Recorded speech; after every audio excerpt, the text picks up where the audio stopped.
How to make your Upwork profile private. Hi everyone, welcome back to another video from Wake&Tech.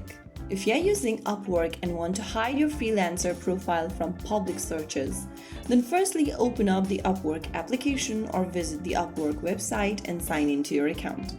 Once you're signed in, go to the profile button at the top left corner from the home screen. Now from the expanded menu, click on Settings. From the Settings menu, tap on Profile Settings. On the next page, under My Profile, you'll see the Visibility button. Just tap on it. And in the pop-up at the bottom, click on Private. So now after you select Private, you can now get back and you will be able to make your Upwork profile private immediately. When your profile is set to private, it generally won't appear in Upwork's public freelancer search results.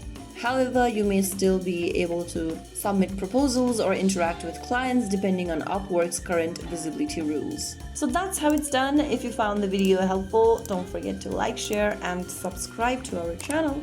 I will be back again in the next video. Stay tuned and thanks for watching.